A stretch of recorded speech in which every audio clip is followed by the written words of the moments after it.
Hello friends, तो कैसे आप सब। आई होप आप सब अच्छे होंगे। तो आज की इस वीडियो में हम क्या देखने वाले हैं। हम देखने वाले हैं साइंस क्लास 9 की, और चैप्टर है आपका फर्स्ट। ठीक है, उस चैप्टर का आपका नाम क्या है, मैटर इन अवर सराउंडिंग। ये आपका फर्स्ट चैप्टर है। इस वीडियो में आपको फुल चैप्टर मिलेगा, आपको चैप्टर के नोट्स मिलेंगे एंड मैं आपको डिटेल में समझाऊंगी। तो चलिए बिना देरी किए करते हैं वीडियो को स्टार्ट। सबसे पहले जो आपका जैसे चैप्टर का नाम है मैटर इन अवर सराउंडिंग, तो सबसे पहले हम क्या जानेंगे, व्हाट इज मैटर। मैटर होता क्या है। ठीक है, तो सबसे पहले हम क्या करते हैं, डेफिनेशन पढ़ते हैं, उसके बाद मैं आपको बताऊंगी मैटर होता क्या है। तो देखिए सबसे पहले मैटर क्या है। Matter is the substance that have mass and occupy space. It is made up of tiny particles. मतलब ऐसा कोई भी सबस्टांस जिसका क्या होता है, जिसका मास होता है एंड वो क्या करता है, स्पेस ऑक्यूपाई करता है, मतलब जगह घेरता है, उसे क्या कहते हैं, उसको हम कहते हैं मैटर। ओके, और जो ये मैटर होता है वो क्या होता है, वो टिनी पार्टिकल्स से मिलके बना होता है, मतलब बहुत छोटे छोटे पार्टिकल्स से मिलके बना होता है मैटर। फॉर एग्जाम्पल आपकी जो कोई नोटबुक हो गई वो भी मैटर है। क्यों? क्योंकि उसमें मास है और वो क्या करता है, जगह घेर रहा है, स्पेस ऑक्यूपाई कर रहा है। पेन हो गया, ये पेन क्या है, देखिए मैं पेन रख देती हूँ, क्या है, ये इतनी जगह घेर रहा है, इतना स्पेस ले रहा है। ठीक है, और इसमें कुछ ना कुछ इसका वेट है, इसमें कुछ ना कुछ मास है, तो ये क्या है, दिस इज कॉल्ड मैटर। ये मैटर है। Star, sun and planet, air, humans, हम भी क्या है, हम भी जगह घेरते हैं, हमारे भी मास होता है, तो हम सब भी क्या है, मैटर है। समझ आ गया आपको मैटर क्या है, जो स्पेस ऑक्यूपाई करता है और जिसमें मास होता है वो आपका मैटर हो जाता है। अब आते हैं हम नेक्स्ट टॉपिक पे, जो आपका क्या है, कैरेक्टरिस्टिक्स ऑफ पार्टिकल्स। मतलब पार्टिकल्स जो होते हैं उसकी कुछ ना कुछ कैरेक्टरिस्टिक्स होती है। ठीक है, जैसे आपकी भी कुछ ना कुछ कैरेक्टरिस्टिक्स है। सबसे पहले हम देखते हैं 3 कैरेक्टरिस्टिक्स है। कौन कौन सी है। फर्स्ट है, पार्टिकल्स आर कॉन्टिन्यूसली मूविंग। मतलब जो भी मैटर होता है उनके जो पार्टिकल्स होते हैं वो क्या करता है, वो कंटिन्यू मूव करते रहते हैं। उनके पार्टिकल क्या करते रहते हैं, मतलब लगातार मूव करते हैं। ठीक है, फर्स्ट तो ये हो जाता है आपका। सेकंड आ जाता है, particles have space between them. मतलब जो भी पार्टिकल्स होते हैं ना उनके बीच क्या होता है, उनके बीच स्पेस होता है। एंड थर्ड आपका कैरेक्टरिस्टिक्स क्या जाती है, पार्टिकल्स अट्रैक्ट ईच अदर। मतलब जो पार्टिकल्स होते हैं वो एक दूसरे को क्या करते हैं, अट्रैक्ट करते हैं, अपनी ओर खींचते हैं। ओके, अब हम क्या करेंगे, इन तीनों कैरेक्टरिस्टिक को हम डिटेल में समझेंगे थोड़ा। चलिए स्टार्ट करते हैं। फर्स्ट हम देखेंगे how particles of matter are continuously moving. मतलब जो भी पार्टिकल्स होते हैं मैटर के वो कैसे मूव करते हैं। सबसे पहले हम ये देखेंगे, पार्टिकल्स पसेस काइनेटिक एनर्जी। मतलब जो पार्टिकल्स होते हैं उनमें क्या होती है, काइनेटिक एनर्जी होती है। If temperature increase particles move faster and the movement of particles in solid has less, intermediate in liquid and faster in gas. क्या है इसका मतलब, समझाती हूँ चलो मैं। पार्टिकल्स में क्या होती है, काइनेटिक एनर्जी होती है। अगर हम क्या करते हैं, टेम्परेचर को इंक्रीज करते हैं, टेम्परेचर को बढ़ाते हैं, तो पार्टिकल्स क्या होंगे, जल्दी जल्दी मूव करने लगेंगे। अगर हम टेम्परेचर को घटा देते हैं तो पार्टिकल क्या होते हैं, धीरे धीरे मूव करते हैं। अब पार्टिकल्स की अगर हम मूवमेंट देखें ना, सबसे ज्यादा किसमें होती है, सॉलिड में जो है सबसे कम होती है। क्यों होती है सॉलिड में कम, क्योंकि जो सॉलिड के पार्टिकल्स होते हैं ना वो बहुत पास पास होते हैं, चिपके चिपके हुए होते हैं। ठीक है, जैसे देखिए पेन है, सॉलिड है, इसमें क्या है, इसमें पार्टिकल्स बहुत पास पास होते हैं सॉलिड में।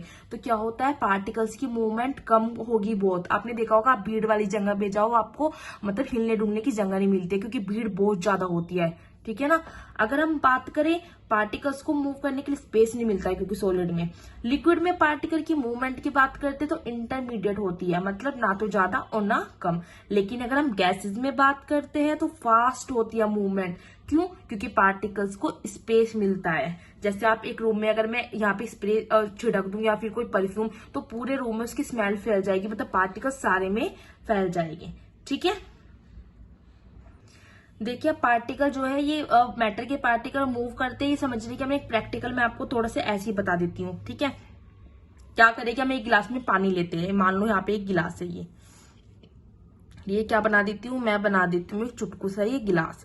इस गिलास में हमने क्या लिया, ये पानी लिया। ठीक है, अब हम क्या करेंगे, इस पानी में हम यहाँ पे क्या कर देंगे, इंक की कुछ ड्रॉप डाल देंगे, सम ड्रॉप डाल देंगे हम, किसकी, इंक की। ठीक है, सम ड्रॉप। मैंने क्या किया, इस पानी में कुछ ड्रॉप इंक की डाल दी।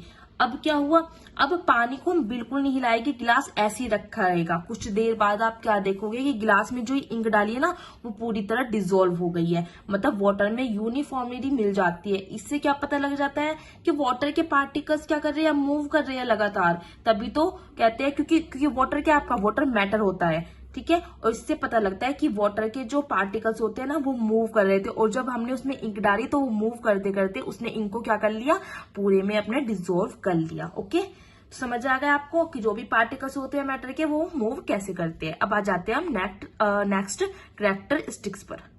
सेकेंड कैरेक्टरिस्टिक्स क्या है, particle have space between them.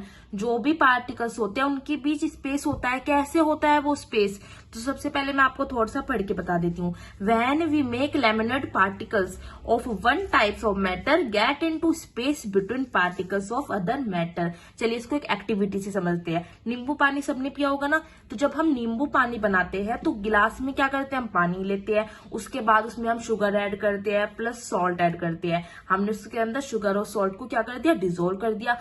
जब हम उसमें इसको मिक्स कर देते हैं शुगर और सॉल्ट को, तो हम क्या देखते हैं बताइए, हम देखते हैं कि वाटर का जो लेवल है वो इंक्रीज नहीं हुआ, मतलब वाटर जितना था ना शुगर और सॉल्ट आने के बाद भी उतना ही है, जहां से भी स्पेस नहीं, जहां से भी जो है मतलब इंक्रीज नहीं हुआ उसका लेवल। क्यों नहीं हुआ, क्योंकि वाटर के अंदर क्या थे, पार्टिकल्स थे, और पार्टिकल्स में बीच जो स्पेस था ना उस स्पेस को शुगर और सॉल्ट ने क्या कर दिया, फिल कर दिया। इससे प्रूफ होता है कि मैटर के पार्टिकल में क्या होता है, स्पेस होता है।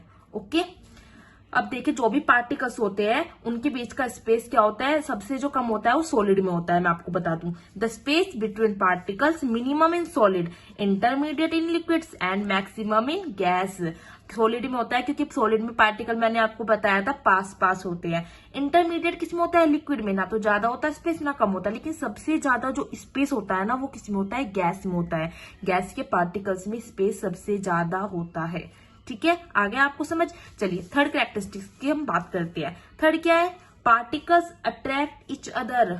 जो भी पार्टिकल्स होते हैं वो एक दूसरे को अट्रैक्ट करते हैं। कैसे करते हैं, we open water tap and try to break the stream of water by our finger, we can't be able to break the stream, water remains together and this show that particles of matter attract each other। क्या मतलब है इसका मतलब क्या है, जब हम water tap मतलब जो टंकी होती है ना उसको हम ओपन करते हैं, ठीक है, टंकी से पानी बहता है, तो क्या करते हैं, जैसे टंकी से पानी बह रहा है तो हम बीच में क्या करते हैं, पानी की जो स्ट्रीम होती है, धारा होती है, उसको बीच से इस तरह हाथ लगाकर ब्रेक करने की कोशिश करते हैं। अब ब्रेक करने की कोशिश करते हैं वो तो टूटकर दो पार्ट में डिवाइड हो जाना चाहिए, बट नहीं होती। क्यों नहीं होती, दो स्ट्रीम क्यों नहीं बनती, क्योंकि वाटर के पार्टिकल्स एक दूसरे को अट्रैक्ट करते हैं। ठीक है, और जो भी फोर्स ऑफ अट्रैक्शन होता है ना पार्टिकल्स के बीच में, वो सबसे ज्यादा किसमें होता है, सॉलिड्स में। The force of attraction between particles maximum in solid, intermediate in liquid and minimum in gas. अब फोर्स ऑफ अट्रैक्शन देखिए, अब तक हम बात कर रहे थे कि जो सॉलिड होता है ना उसमें सबसे कम होती है हर चीज, लेकिन यहाँ पे सॉलिड में सबसे ज्यादा फोर्स ऑफ अट्रैक्शन होता है। क्यों, क्योंकि जो सॉलिड में पार्टिकल्स होते हैं ना वो बहुत ही ज्यादा पास होते हैं। जब दो बंदे पास होते हैं ना, जुड़े रहते हैं, तो क्या होता है, एनर्जी उनमें बहुत ज्यादा हो जाती है, तो फोर्स ऑफ अट्रैक्शन ज्यादा होता है सॉलिड में। लिक्विड में ना तो ज्यादा और ना कम, बट गैस में क्या होता है, सबसे कम होता है, क्योंकि पार्टिकल इतनी दूर है ना, तो फोर्स ऑफ अट्रैक्शन तो लगेगा ही नहीं उनके बीच। ठीक है, तो आपको तीनों कैरेक्टरिस्टिक्स आई थिंक अच्छे से समझ आ गई होगी। अब हम बात करते हैं नेक्स्ट पर। अब हम बात करते हैं स्टेट्स ऑफ मैटर, मतलब मैटर की स्टेट्स। सॉलिड 3 स्टेट्स होती है, solid, liquid and gas. 2 states और होती है, वो अलग है, वो मैं आपको किसी और वीडियो में बताऊंगी। अभी फिलहाल आप यही समझिए। सबसे पहले देखिए हम बात करते हैं सॉलिड। आप क्या चीज नोटिस करोगे, पहले तीनों के आप डायग्राम देखिए। सॉलिड में क्या है, पार्टिकल्स बहुत पास है, लिक्विड में थोड़ी सी दूर है, और गैस में तो बहुत ही ज्यादा दूर है। तो सबसे पहले हम सॉलिड में देख लेते हैं। सबसे पहला पॉइंट क्या है, हैव डेफिनेट शेप। डेफिनेट मतलब फिक्स शेप। सॉलिड में क्या होते हैं, पार्टिकल पास होते हैं। सॉलिड मैटर की शेप डेफिनेट होती है, मतलब फिक्स होती है, उनकी शेप अपने आप कभी चेंज नहीं होती। अब सॉलिड की शेप थोड़ी ना चेंज होगी। अब ये पेन है, इसकी शेप ऐसी है, मैं इसे मोड़ के ऐसे थोड़ी ना बना सकती हूँ, क्योंकि सॉलिड है, इसकी शेप क्या है, फिक्स है। सेकंड, इसकी क्या हो जाती है, हैव डिस्टिंक्ट बाउंड्रीज, मतलब सॉलिड की डिस्टिंक्ट बाउंड्रीज होती है, मतलब उनकी बाउंड्री भी फिक्स होती है, वो खुद ही नहीं बढ़ जाती। अब ये है, ठीक है, मैंने ये रख दिया, क्या ये बढ़ जाएगा पेन, नहीं बढ़ पाएगा, इनकी बाउंड्रीज फिक्स है। हैव रिजिड एंड इनकम्प्रेसिबल, मतलब सॉलिड क्या होते हैं, रिजिड होते हैं, मतलब ठोस कठोर होते हैं ये। पत्थर एग्जाम्पल ले लेते हैं, ठीक है, स्टोन का ले लेते हैं पत्थर, और वे क्या होते हैं, क्या आप स्टोन को कंप्रेस कर सकते हो, नहीं कर सकते हो, सॉलिड इनकम्प्रेसिबल होते हैं, मतलब उनको प्रेस नहीं किया जा सकता।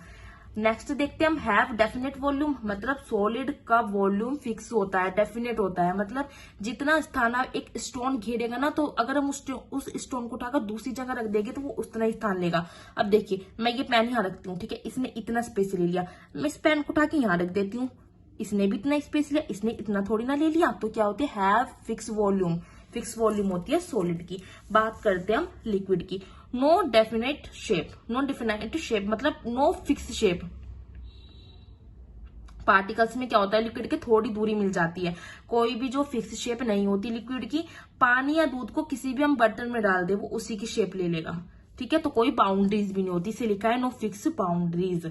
अगर हम पानी को फर्श पे डाल दे तो बहता हुआ चला जाएगा बहते हुए, मतलब लिक्विड में क्या होता है, बहने का गुण होता है, फ्लूइडिटी होती है फ्लूइडिटी एंड लो कंप्रेसिबिलिटी। थोड़ा बहुत हम क्या कर सकते हैं, लिक्विड को प्रेस कर सकते हैं, बट इतना नहीं कर सकते, ठीक है। Have definite volume, fix volume होती है, इनका वॉल्यूम क्या होता है, लिक्विड का फिक्स होता है, मतलब अगर 1 लीटर पानी को चाहे आप कटोरी में डाल दो, चाहे आप गिलास में डाल दो, लेकिन वो रहेगा 1 लीटर, 2 लीटर नहीं हो जाएगा गिलास में डालने पर, ठीक है। बात करते हैं गैस की। नो डेफिनेट शेप, मतलब इनकी क्या होती है, पार्टिकल जो है गैस में तेजी से मूव करते हैं, और पार्टिकल में क्या होता है, स्पेस ज्यादा होता है, तो गैस के पार्टिकल की कोई फिक्स शेप नहीं होती। नो फिक्स बाउंड्रीज, और इनकी कोई फिक्स बाउंड्रीज भी नहीं होती। अगर किसी भी यूटेंसिल्स में कोई भी गैस डालते हैं, यूटेंसिल मतलब बर्तन में अगर हम कोई भी गैस डालते हैं तो बर्तन से बाहर भी जाती है और बर्तन में भी भर जाती है, तो मतलब कोई फिक्स बाउंड्रीज तो होती नहीं है। Have fluidity and high compressibility, ये क्या है, ये इसकी अच्छी कैरेक्टरिस्टिक्स है। क्या है, गैस की जो फ्लूइडिटी होती है ना, मतलब बहने का गुण बहुत तेजी से होता है, और हाई प्रेस भी कर सकते हैं हम। कैसे, जैसे एक बैलून ले लिया गुब्बारा, उसको उसके अंदर हमने कोई गैस भर दी, उसको प्रेस करो, कितना प्रेस हो जाएगा बैलून, ठीक है। नो डेफिनेट वॉल्यूम, कोई फिक्स वॉल्यूम नहीं होता गैस का। एक रूम में परफ्यूम को छिड़क दिया तो पूरे रूम में स्मेल आ जाती है, तो कोई फिक्स वॉल्यूम नहीं होता। आई थिंक आपको ये अच्छे से समझ आ गई होगी स्टेट ऑफ मैटर, ठीक है। अब हम आगे बात करते हैं।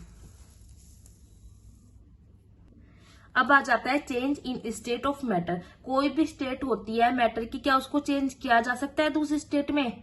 लेट सपोज हमारे पास कोई सब्सटेंस है, सॉलिड स्टेट में है, क्या हम उसको लिक्विड स्टेट में चेंज कर सकते हैं, या लिक्विड स्टेट को हम गैस में चेंज कर सकते हैं। बिल्कुल किया जा सकता है। 2 मेथड है इसके, कौन से, bye changing the temperature and bye changing the pressure. First of all हम टेम्परेचर वाला देखते हैं, तो इसके लिए हम क्या पढ़ेंगे, मेल्टिंग पॉइंट। मेल्टिंग पॉइंट क्या होता है, एग्जाम में पूछा ही जाता है।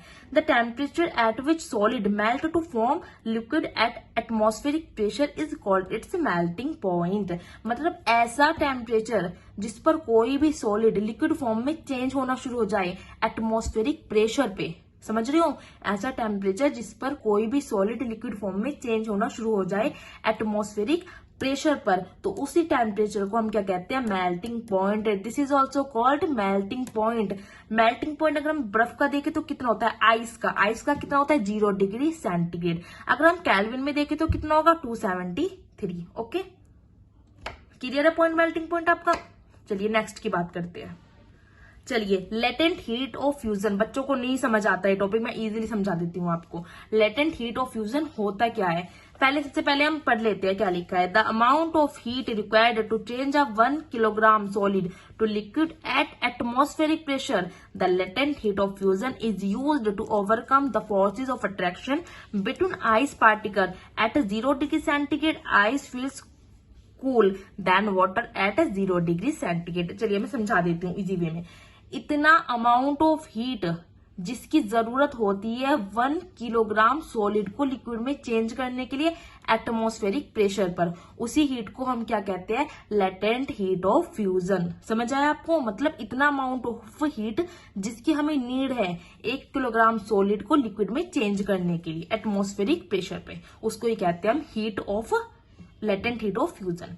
अब आइस पार्टिकल्स के बीच क्या होता है, जो फोर्स ऑफ अट्रैक्शन है उसे ब्रेक करने के लिए लेटेंट हीट ऑफ फ्यूजन का यूज किया जाता है। At 0 degree centigrade I feel जो आइस होता है वो feels cool than water at 0 degree centigrade. मतलब क्या है इसका, 0 डिग्री सेंटीग्रेड पर जो वाटर है वो आइस की स्टेट में भी होता है और लिक्विड की स्टेट में भी होता है। बट अगर हम ये कहें कि 0 डिग्री सेंटीग्रेड पर एक साइड तो मैं आइस रख देती हूँ, एक साइड में रख देती हूँ वाटर, टेम्परेचर दोनों की इक्वल है 0 डिग्री सेंटीग्रेड। बट अगर हम एक हाथ रखे आइस पे, एक हाथ रखे हम किस पे, जो आपका वाटर है वो भी ठंडा ही है, ठीक है, क्योंकि टेम्परेचर सेम है। तो क्या होगा, कौन सा ज्यादा आपको ठंडा लगेगा? जाहिर सी बात है आइस होगी ठंडी महसूस। क्यों होगी, सोचा है कभी आपने? देखिए मैं बता देती हूँ क्या होता है। जो आइस है वो 0 डिग्री सेंटीग्रेड पे आइस होती है, मैंने आपको ये बताया है। लेकिन आइस में क्या होता है, latent heat of fusion add कर देते हैं तो वाटर बनता है। अब वाटर के पास क्या हो रहा है, वाटर के पास कुछ एक्स्ट्रा एनर्जी आ रही है, लेटेंट हीट ऑफ जो फ्यूजन हो रहा है उसे एक्स्ट्रा एनर्जी आ रही है, जिससे क्या होता है लेटेंट हीट ऑफ फ्यूजन कहते हैं। इसीलिए 0 डिग्री सेंटीग्रेड पे क्या होगा, आइस जो है ज्यादा ठंडी होती है। आया आपको समझ? चलिए अब हम बात करते हैं लिक्विड को गैस वाली स्टेट में चेंज करना। अब तक हमने देखा था सॉलिड को लिक्विड में चेंज करना, अब लिक्विड को गैस वाली स्टेट में चेंज करना होता है। तो हम कौन सा टॉपिक पढ़ेंगे, बॉइलिंग पॉइंट पढ़ेंगे अब हम, ठीक है, क्योंकि लिक्विड को हमें गैस फॉर्म में लाना है, वेपर की फॉर्म में। तो बॉइलिंग पॉइंट पहले देख लेते हैं, पढ़ लेते हैं बॉइलिंग पॉइंट के बारे में। The temperature at which liquid start to boil and form gas at atmospheric pressure is called its boiling point, and the boiling point of water is 100 degree centigrade. क्या है बॉइलिंग पॉइंट? ऐसा temperature जिस पर हमारा जो liquid है वो boil होना शुरू हो जाए, हमारा लिक्विड क्या हो जाए, बॉईल होना शुरू हो जाए जिस टेम्परेचर पर, और गैस में कन्वर्ट होना शुरू हो जाए, उसको हम कहते हैं बॉइलिंग पॉइंट। क्लियर? वाटर का अगर हम बॉइलिंग पॉइंट देखें तो कितना होता है, 100 डिग्री सेंटीग्रेड। अगर कैल्विन में देखें तो 373 कैल्विन होता है। अब बात करते हैं हम लेटेंट हीट ऑफ वेपोराइजेशन। अब तक हमने क्या पढ़ा था, लेटेंट हीट ऑफ फ्यूजन। अब हम देखेंगे वेपोराइजेशन क्या होता है ये। The amount of heat required to change a 1 kilogram liquid to gas at atmospheric pressure. The latent heat of vaporization is used to overcome the forces of attraction between liquid particle. At 100 degree centigrade, vapor feel hotter than water at 100 degree centigrade. देखिए मैं simple सा है समझा देती हूँ आपको। 1 kilogram liquid को, 1 kg liquid को गैस में चेंज करने के लिए जितनी अमाउंट ऑफ हीट की जरूरत होती है वो हमारी लेटेंट हीट ऑफ वेपोराइजेशन कहलाती है।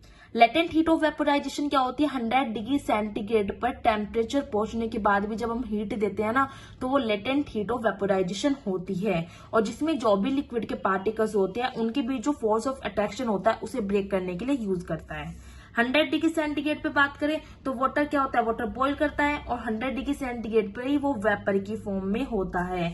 एक साइड में वही वाली बात करते हैं हम, ठीक है, एक साइड में 100 डिग्री सेंटीग्रेड पर मैं ले लेती हूँ वाटर और एक साइड में वेपर ले लेती हूँ। तो वेपर ज्यादा गर्म होगी या फिर हमारा जो वाटर है वो, जाहिर सी बात है वेपर ज्यादा गर्म होती है। पढ़ा होगा ना आपने, भाप से हमें ज्यादा जल जाते हैं हम, ठीक है, वेपर से ज्यादा जलते हैं। क्यों? क्योंकि वाटर में लेटेंट हीट ऑफ वेपोराइजेशन जब ऐड होती है तो ये वेपर में चेंज हो जाती है, और वेपर में ज्यादा लेटेंट हीट ऐड हो जाती है, इसलिए वेपर क्या होती है, ज्यादा हमें गर्म फील होती है। इसलिए ये कहते हैं गर्म पानी की तुलना में अगर हम देखें तो हम भाप से जल जाते हैं। क्यों जल जाते हैं, तो उसका आंसर मैंने आपको दे दिया, ठीक है, लेटेंट हीट ऑफ वेपोराइजेशन की वजह से। चलिए आते हैं हम नेक्स्ट टॉपिक पर। बहुत ही मजेदार सा है ये वाला सब्लिमेशन। सब्लिमेशन को हिंदी में पता है क्या कहते हैं, उध्रुपातन। सब्लिमेशन क्या होता है पहले पढ़ लेते हैं। The change of solid directly into vapours on heating and vapour into solid on cooling without passing through liquid state is called sublimation. For example camphor ammonium chloride, जिसका फॉर्मूला क्या होता है, NH4Cl एंड नैफ्थलीन बॉल्स। चलिए मैं समझा देती हूँ आपको सब्लिमेशन, ठीक है, सिंपल वे में।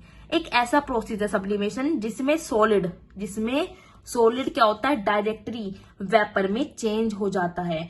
क्या करने पे, गर्म करने पे, जिसमें सॉलिड डायरेक्टली वेपर में चेंज हो जाता है, बिना लिक्विड में चेंज हुए वो वेपर में चेंज हो जाता है। लिक्विड का नाम नहीं आ रहा है यहाँ पे, जिसमें सॉलिड क्या होता है, वेपर में चेंज हो जाता है गर्म करने पर, ठीक है। अगर हम वेपर को क्या करेंगे, कूलिंग करेंगे वेपर को, तो कूलिंग मिलने पर वो सॉलिड में चेंज हो जाता है, लिक्विड स्टेट में नहीं जाता, उसे कहते हैं हम सब्लिमेशन। फॉर एग्जाम्पल कैम्फर, आपने क्या देखा होगा ना, कैम्फर जब आप कपूर को डालते हो तो रख देते हो, वो सॉलिड होता है और कुछ टाइम बाद आप देखते हो उसकी स्मेल आ जाती है। क्या वो आपको वाटर फॉर्म में कहीं मिलता है? नहीं मिलता।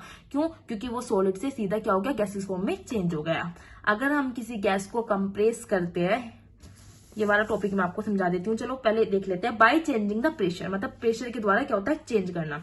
अगर हम किसी गैस को कंप्रेस करते हैं, ये सिलेंडर है, हमने क्या किया, इसके अंदर गैस है, उसके पार्टिकल्स है, हम किसी गैस को क्या करते हैं, कंप्रेस कर रहे हैं सिलेंडर में लेके, तो गैस के पार्टिकल्स जो होते हैं उनके बीच का डिस्टेंस कम हो जाता है। मैंने इससे क्या किया, प्रेस किया तो पार्टिकल्स नीचे हो गए, देखिए नीचे आ गए, ठीक है। तो उनके बीच का डिस्टेंस भी क्या हो गया, कम हो गया, और गैस यहाँ पे क्या हो जाती है, लिक्विडिफाइड हो जाती है। इसको कहते हैं हम ड्राई आइस, मतलब solid CO2, solid carbon dioxide gas. तो if we compress gas in a cylinder, the distance between the particles of gas is reduced and finally gas is liquefied.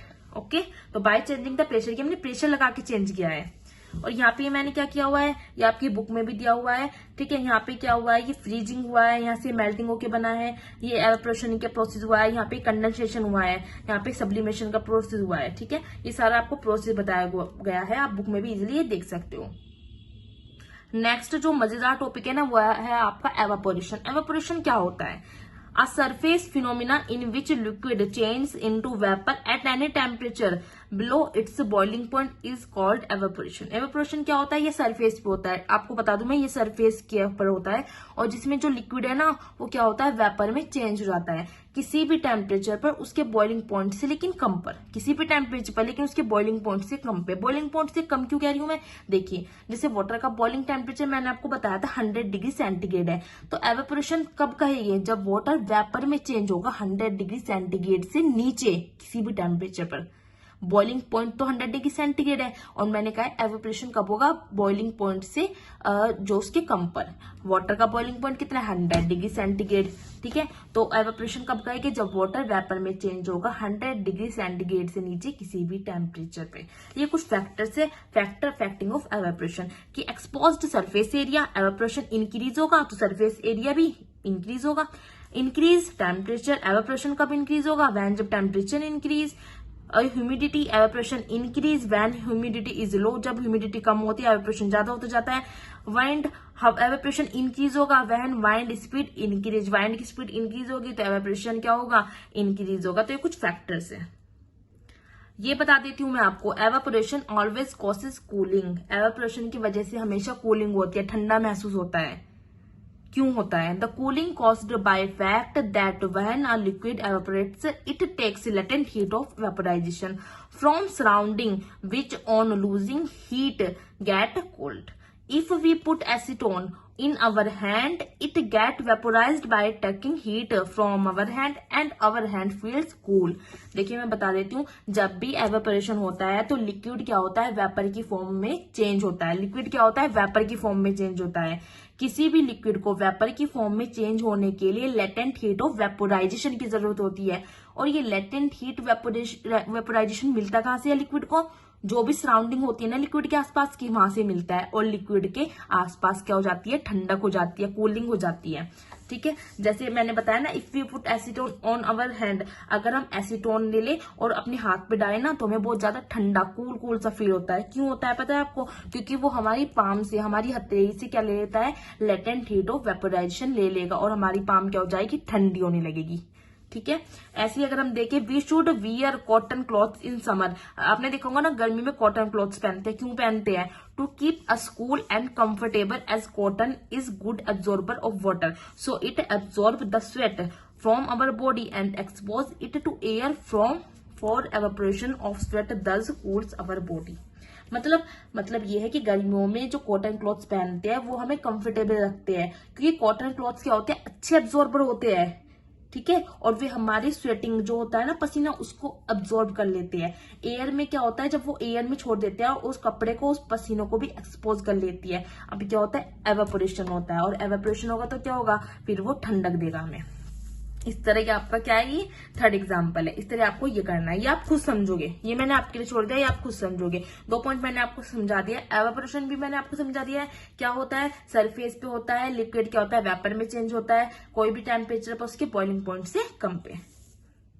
चलिए बात करते हैं हम लास्ट पॉइंट की। ये last है, इसके बाद चैप्टर आपका खत्म हो जाता है। देखते हैं यूनिट ऑफ टेम्परेचर। टेम्परेचर की unit, temperature can be measured in Celsius, degree Celsius और इन केल्विन। देखिए डिग्री टू केल्विन, सबसे पहले हम देखते हैं डिग्री टू केल्विन। आपको एक फॉर्मूला याद रखना है, kelvin is equal two degree Celsius plus 273। And kelvin को अगर डिग्री में चेंज करना हो तो आपको ये वाला याद रखना है, degree centigrade is equal to kelvin minus, यहाँ पे प्लस था यहाँ पे माइनस 273। एग्जाम्पल के थ्रू समझे।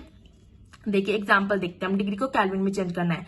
Convert 37 degree Celsius to kelvin, मतलब डिग्री सेल्सियस को केल्विन में चेंज करो। आपके पास ये क्वेश्चन आया तो आप फॉर्मूला लगा दोगे डिग्री टू केल्विन में चेंज करने का, kelvin is equal to 37 plus 273। ठीक है, डिग्री सेंटीग्रेड आपको वैल्यू दे रखी है 273 है, दोनों को प्लस करके आंसर निकल जाएगा, सिंपल। केल्विन को डिग्री में चेंज करना है, convert 314 kelvin two degree centigrade, formula लगा दो। केल्विन आपको दे रखा है -273 है, आपका सेल्सियस में चेंज हो गया, सिंपल। बस आपको ये फॉर्मूला याद रखना है एंड वैल्यू पुट करनी है, आंसर निकल जाएगा। चैप्टर कंप्लीट हो गया। अब मैं क्या कर रही हूँ, स्टार्टिंग से दिखा रही हूँ, वीडियो को पॉज करना है और आपको अपने नोट्स बना लेने और अच्छे से समझना है वीडियो को। अब आपको देखिए क्या करना है, मैं स्टार्टिंग से इस तरह दिखा रही हूँ। क्यों दिखा रही हूँ, क्योंकि आप देखोगे अपने नोट्स बना लोगे, क्योंकि नोट्स ऐसे नहीं मिलते। वीडियो में समझा देगा आपको बोर्ड पे आके, लेकिन आपको इस तरह नहीं कि आपको नोट्स भी मिल रहे हो, समझ भी रहे हो आप। तो आपको नोट्स को अच्छे से देखना है, अपने नोट्स बनाने हैं, आपको नोट्स बनाने हैं आपको अच्छे से। वीडियो में जो मैंने समझाया वो आपको समझना है, और ठीक है। और अगर आपको वीडियो अच्छी लगती है तो वीडियो को लाइक करना है, चैनल को सब्सक्राइब करना है, एंड आपको क्या करना है, और जल्दी से मुझे कमेंट में बताना है। अगर आपको वीडियो अच्छी लगी है ना तो मैं आपके लिए सारे चैप्टर्स ऐसे ही लेके आऊंगी जल्दी से। आपको 9th 10th 11th 12th सबकी साइंस फिर आपको कंप्लीट कराऊंगी। तो आप कमेंट करके तो जरूर बताना है, देखिए कि आपको वीडियो कैसी लगी है, समझ आई है नहीं, नोट्स कैसे लगे हैं, ये भी आपको बताना है। और आपको क्या करना है, चैनल को क्या करना है, शेयर करना है अपने फ्रेंड्स के साथ, जो भी आपके क्लासमेट हैं, ठीक है, या फिर आपके आस पड़ोस में है ना, अपने सब फ्रेंड्स को शेयर करना है, ताकि क्या हो, हमारा भी थोड़ा बेनिफिट हो जाए और आपके भी हो जाए, आपके फ्रेंड्स का भी हो जाए, उन्हें भी अच्छी तरह नोट्स मिल जाए। ठीक है, ये नहीं करना है कि नहीं मैं उसे नहीं शेयर करूंगा, आपको शेयर करना है फ्रेंड्स को, सबको। और अपने नोट्स आपको बनाते चलना है, क्योंकि हमारे पास नोट्स होने बहुत ज्यादा जरूरी होते हैं, क्योंकि एग्जाम में क्या होता है, हमें लिखना होता है, इसीलिए।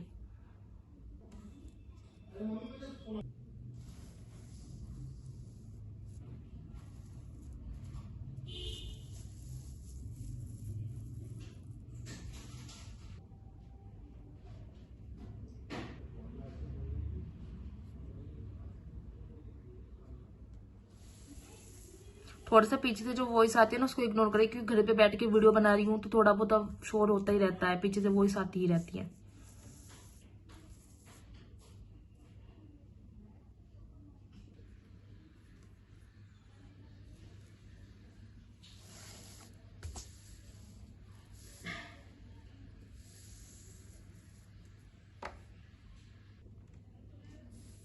एक एक टॉपिक को आपको अच्छे से समझना है और अच्छे से आपको अपने नोट्स बनाते चलना है।